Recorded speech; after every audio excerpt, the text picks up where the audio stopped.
কুরবানির সাথে আকিকা দেয়া যাবে কিনা, এক্ষেত্রে আমরা উত্তরে বলবো যে কুরবানি এবং আকিকা আপনাদের খেয়াল রাখতে হবে যে ভিন্ন দুটি ইবাদত। প্রথম কথা হচ্ছে ইবাদত ভিন্ন দুটি ইবাদত, কারণ কুরবানি এটা বছরের একটা নির্ধারিত সময়, জিলহজের 10 তারিখে এবং তারপরে আরো 2 দিন বা 3 দিন, এই সময়গুলোতে আপনি কুরবানি করতে পারবেন। তাহলে এটা হজের মৌসুমে জিলহজ মাসে করতে হয় কুরবানি, কিন্তু আকিকা কিন্তু এরকম না।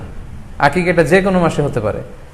আকিকাটা হচ্ছে নবজাতক সন্তানের ভূমিষ্ঠ হওয়ার পরে শুকরিয়া স্বরূপ আল্লাহর কাছে যে কুরবানিটা করতে হয় সেটাকে আমরা বলি আকিকা।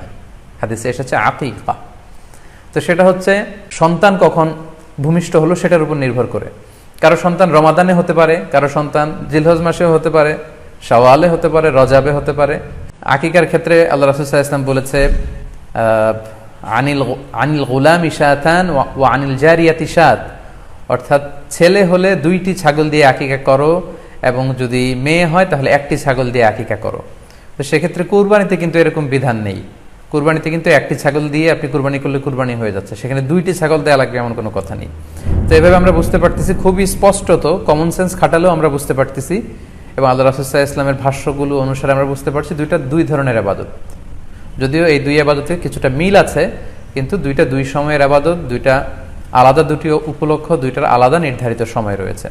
যেমন আকিকার ক্ষেত্রে সুন্নাহ হচ্ছে বাচ্চা যেদিন জন্মগ্রহণ করবে তার 7ম দিন শেষে 7 দিন পরে আপনি আকিকা করবেন। আল্লাহ রাসূল সাল্লাল্লাহু আলাইহি ওয়াসাল্লাম বলেছেন কুল্লু গুলামিন মুরতাহানুন বিআকিকাতিহি তুযবাহু আনহু ইয়াওমা সাবিহি, প্রত্যেক সন্তানের আকিকা দিতে হয় তার 7ম দিনে, ওয়া ইউহলাকু ওয়া ইউসাম্মা, এবং 7ম দিনে মাথার চুল ফেলে দিতে হয়, তার সুন্দর একটি নাম রাখতে হয়। তাহলে আকিকার বিধান হচ্ছে সম্মানিত সুধী সন্তান জন্মগ্রহণ করার 7 দিন পরে। আমরা বুঝতে পারলাম আল্লাহ রাসূল সাল্লাল্লাহু আলাইহি ওয়াসাল্লামের ভাষ্য অনুযায়ী, কথা অনুযায়ী, কওল অনুযায়ী। এবার যদি আমরা আল্লাহ রাসূল সাল্লাল্লাহু আলাইহি ওয়াসাল্লামের আমল দেখি, ওনার ব্যক্তিগত আমল কি ছিল, সেক্ষেত্রে সহিহ ইবনে হিব্বানের একটি হাদিস উল্লেখ করব, যেটিকে ইবনে হাজার আল আসকালানি উনি ওনার ফাথুল বারিতে সহিহ হিসেবে উল্লেখ করেছেন। আয়েশা রাদিয়াল্লাহু তাআলা আনহার বর্ণনা, তিনি বলেন যে আক্কা রাসূলুল্লাহ সাল্লাল্লাহু আলাইহি ওয়াসাল্লাম আনিল হাসানি ওয়াল হুসাইনি ইয়াউমা সাবিঈ ওয়া সাম্মাহুমা। আল্লাহ রাসূল সাল্লাল্লাহু আলাইহি ওয়াসাল্লাম নিজে ওনার দৌহিত্র অর্থাৎ ওনার নাতি হাসান এবং হুসাইনের আকিকা নিজে করেছেন 7ম দিনে, এবং 7ম দিনে তাদের নাম রেখেছেন। একজনের নাম রেখেছেন হাসান, আরেকজনের নাম হুসাইন। অর্থাৎ হাসান রাদিয়াল্লাহু আগে জন্মগ্রহণ করেছিলেন, ওনার চেয়ে ছোট ছিল হুসাইন, উনি পরে জন্মগ্রহণ করেছেন। তো ওনাদের জন্মের পরে 7 দিন পরে আল্লাহ রাসূল সাল্লাল্লাহু আলাইহি ওয়াসাল্লাম ওনাদের আকিকা দিয়েছিলেন, এবং 7ম দিনে উনি আকিকাও দিয়েছেন এবং তাদের নামও রেখেছেন। তাহলে আল্লাহ রাসূল সাল্লাল্লাহু আলাইহি ওয়াসাল্লামের কওলি হাদিস, ওনার ভাষ্য মতে আমরা জানলাম উনি বলেছেন 7ম দিনে আকিকা দিতে হয়, এবং ওনার ব্যক্তিগত আমল থেকে আমরা জানতে পারলাম যে উনি ওনার 2 নাতির আকিকা দিয়েছেন 7ম দিনে এবং নাম রেখেছেন।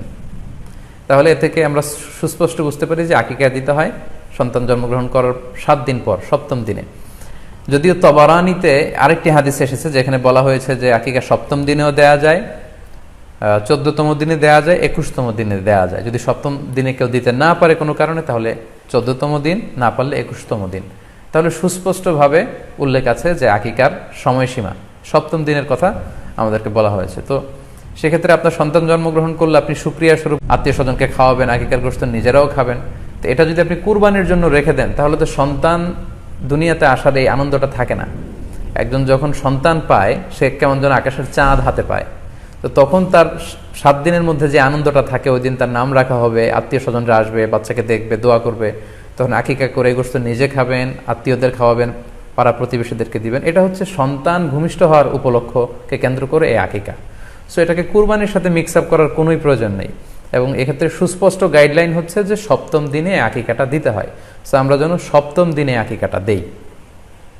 তবে হ্যাঁ, এখন প্রশ্ন হচ্ছে 7ম দিনে কেউ দিতে পারেননি, 14তম দিনেও দিতে পারেননি, 21তম দিনেও দিতে পারেননি, হাতে টাকা ছিল না, সামহাও কোনো কারণে মিস করেছেন, তখন আপনি যখন সুযোগ হয় তখন করে দেন।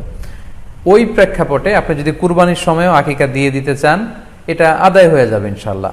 আশা করা যায় আদায় হয়ে যাবে, এবং এটা জায়েজ আছে। তবে এটা সুন্নাহ নয়। সুন্নাহ হচ্ছে 7ম দিনে আকিকা দেওয়া। পাশাপাশি গরু দিয়ে, মহিষ দিয়ে, উট দিয়ে আকিকা দেওয়াও কিন্তু সুন্নাহ নয়। আকিকা দেয়া সুন্নাহ হচ্ছে ছাগল দিয়ে। সুন্নাহ সম্মত হচ্ছে আকিকা 7ম দিনে দেয়া এবং ছাগল দিয়ে দেয়া। ছেলের ক্ষেত্রে 2টি ছাগল, মেয়ের ক্ষেত্রে 1টি ছাগল। আশা করি কুরবানির সাথে আকিকার প্রসঙ্গটি আপনাদের কাছে ক্লিয়ার হয়েছে।